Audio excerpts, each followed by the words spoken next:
23 mai 2010. Première parole.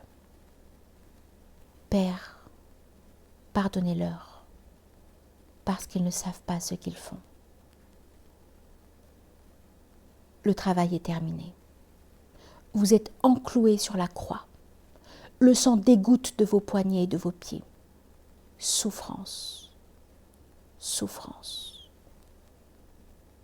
Votre admirable mère garde les yeux levés vers vous.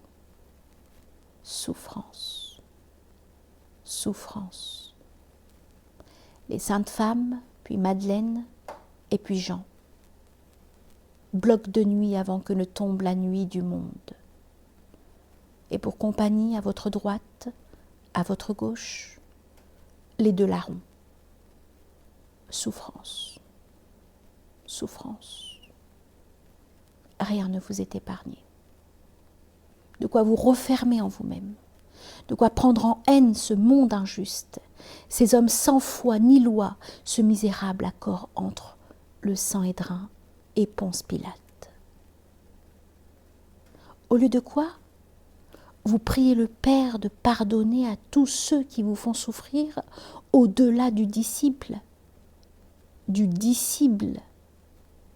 et de leur pardonner parce que, ajoutez-vous, ils ne savent pas ce qu'ils font. Pendant longtemps, j'ai pensé que cette première parole sur la croix se rapportait à votre éminente personne, à ce qu'elle représentait, à ce qu'elle avait enseigné. Sot que j'étais.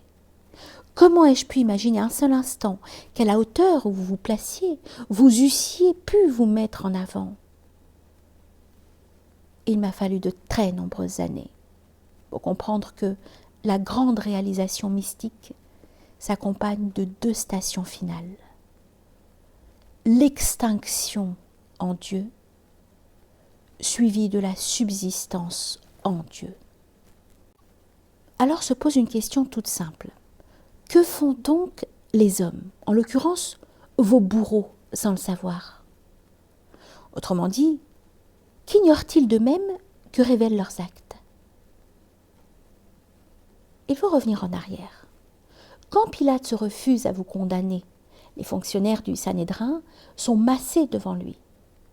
Pour le convaincre d'exécuter la sentence qu'il réclame, ils demandent des choses folles, ils déparlent, souhaitant par exemple que votre sang retombe sur eux et sur leur enfant, jusqu'à 7 fois la 7e génération. Tout cela n'a aucun sens. Ils sont insensés. Et pourquoi? Parce que l'instinct de mort est en eux, comme il est en nous tous. Ils ont eu peur. Ils doivent exorciser cette peur. Or, cette peur n'est pas commune.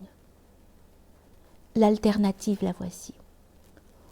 Ou vous avez la vie sauve et le peuple d'Israël bascule tout entier de votre côté, ou vous êtes tués et l'ordre du Sanhédrin continuera à régner à Jérusalem, comme l'ordre régnait à Varsovie selon ce qu'en disaient les troupes allemandes. L'instinct de mort, c'est la façon de survivre qu'ont inventé les hommes. Tuer pour ne pas être tué. Tuer pour exorciser ses démons. Tuer pour affirmer sa présence au monde. Tuer pour asseoir ses propres croyances. Tuer pour se croire agréable à Dieu. Tuer, tuer, tuer.